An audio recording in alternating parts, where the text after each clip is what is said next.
아침 묵상 하루 한 장 시작하도록 하겠습니다. 먼저 기도하시겠습니다.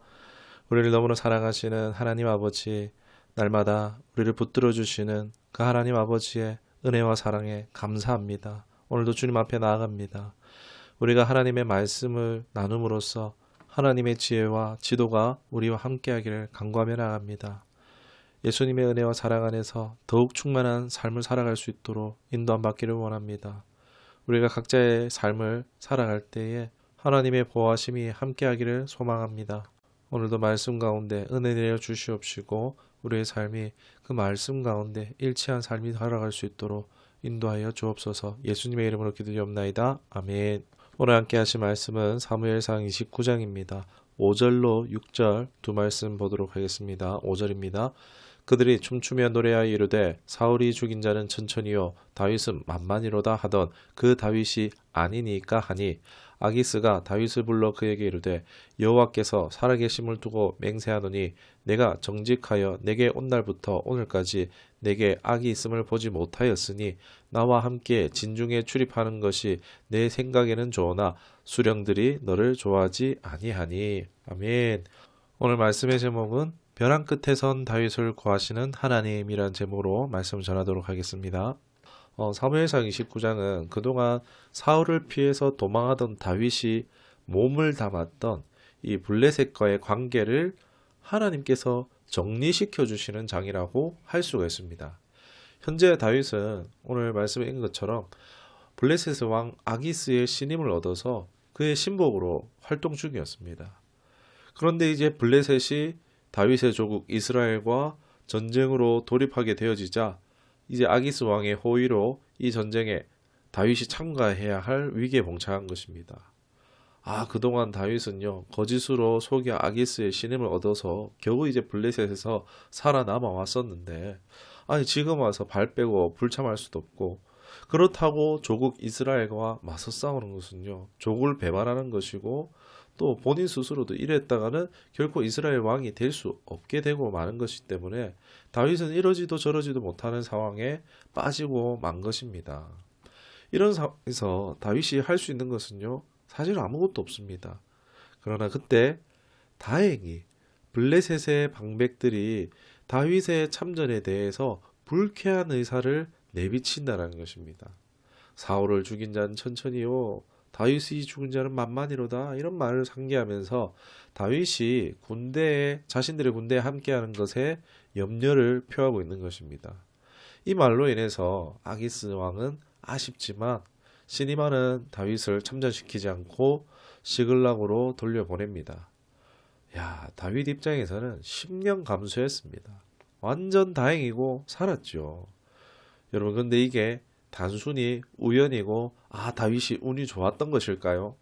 여러분, 우연이나 운은 없다라고 보는 것이 옳습니다.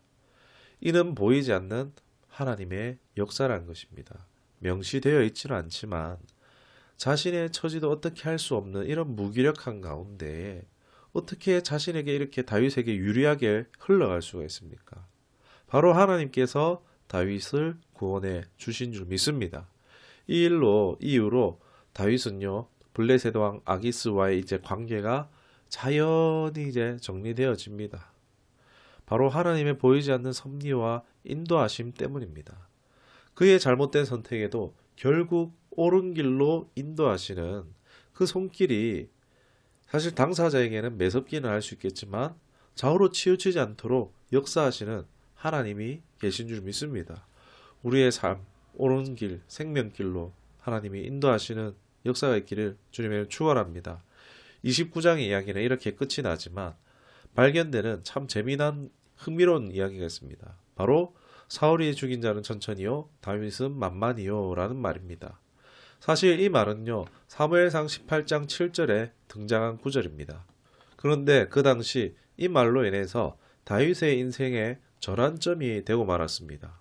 바로 사울이 이 말을 듣고서 질투와 자신의 이제 왕위에 대한 불안을 느꼈고, 그래서 다윗을 제거하고자 하는 마음을 품고 다윗 입장에서는 하루아침에 사울의 신복이자 사위에서 갑자기 반역자, 도망자 신세가 되고 말았습니다.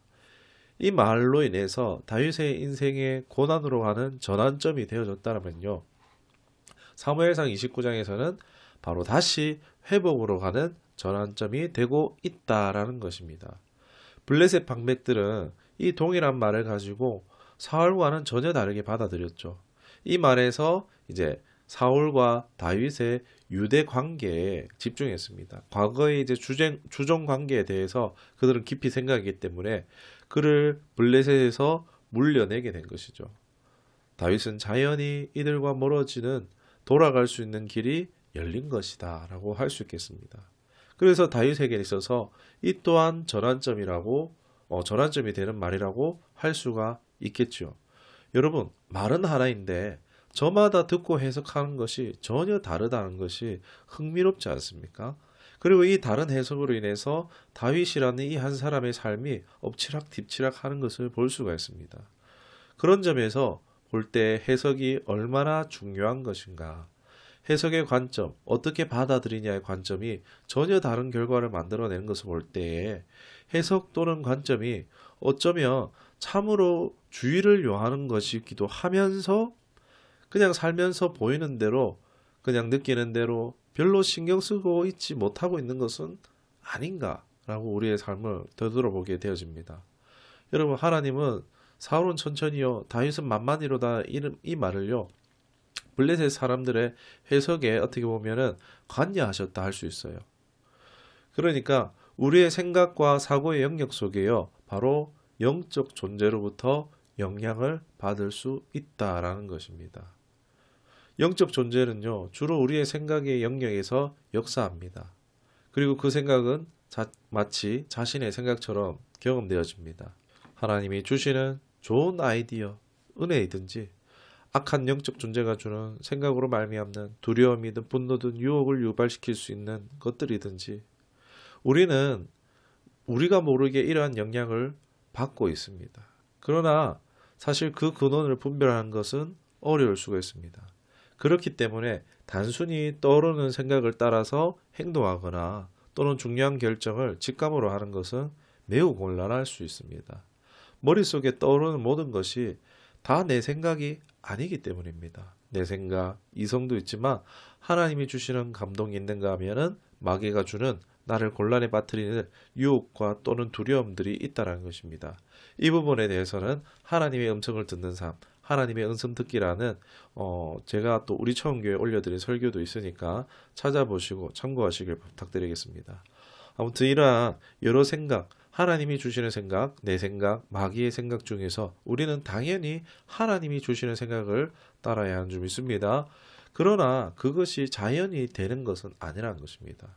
우리 안에 이것을 분별할 수 있는 기준이 필요하다는 것입니다. 가장 좋은 것이 바로 하나님이 주시는 성경을 통해서 분별할 수 있습니다. 하나님이 정하신 원칙과 가치가 성경에 있어요. 그것에 근거한 해석을 우리가 할 수 있다는 것입니다. 우리는 말씀을 읽고 읽음으로 인해서 하나님의 계획과 목적에 대한 이해를 키울 수 있고 이러한 하나님으로부터 오는 그 결을 알 수가 있어요. 아, 이것이 하나님이구나라는, 하나님으로부터 이런 것이 나오는구나라는 그 결을 알 수가 있고 또 이제 이로 인해서 하나님이 우리에게 주시는 생각을 명료하게 분별하고 확신할 수가 있고 또 순종할 수 있게 되어지는 것입니다. 예수님 말씀하시죠. 내 양은 내 음성을 안다라고 분명히 말씀하십니다. 하나님의 뜻과 나의 삶이 일치하고자 노력할 때, 그래야 할 때는 이제 하나님이 보증하시는 하나님의 역사가 우리 삶 가운데 나타나는 것을 경험할 수 있게 될 것입니다. 사랑하는 여러분, 보이는 대로 느끼는 대로 생각나는 대로 볼 수밖에 없는 그런 육신을 입은 우리지만 그러나 하나님 주신 말씀을 통해서 하나님의 뜻을, 그분의 원칙, 그분의 가치를 알아갈 수 있습니다. 그리고 하나님의 결을 우리가 알 수 있는 거예요. 노력한다면 우리는 이전과 전혀 다른 관점으로 세상을 보게 될 수 있을 것입니다. 동일한 상황을 만난다 할지라도 바로 전혀 다른 해석을 함으로써 전혀 다른 선택을 할 수 있게 된다는 것입니다. 여러분, 단순히 좋은 선택을 하기 위해서라면요, 어른들 만나면 돼요.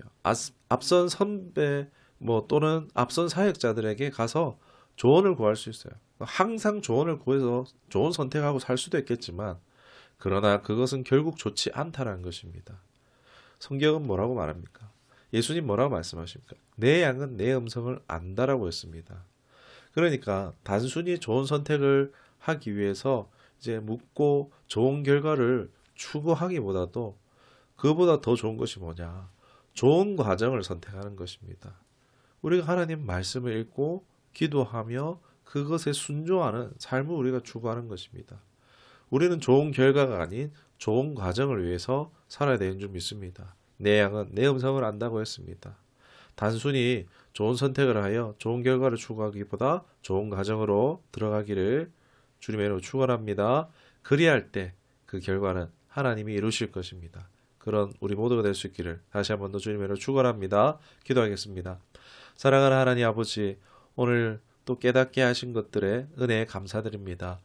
주님이 우리에게 뜻하신 바 말씀하시는 것이 우리가 받고 깨달은 것과 일치하는 은혜가 있기를 원합니다. 하나님, 삶에 찾아오는 많은 고민의 순간들이 있습니다. 분별력을 주셔서 말씀에 근거한 해석을 할 수 있기를 원합니다. 성령 하나님으로부터 오는 메시지를 분별할 수 있도록 도와주시기를 간구합니다. 우리의 인식과 해석이 하나님 중심, 말씀의 중심으로 이루어지게 하옵시고 우리의 삶에 대한 하나님의 뜻을 더 깊이 이해하도록 인도함 받기를 원합니다. 감사드리며 예수님의 이름으로 기도드리옵나이다. 아멘.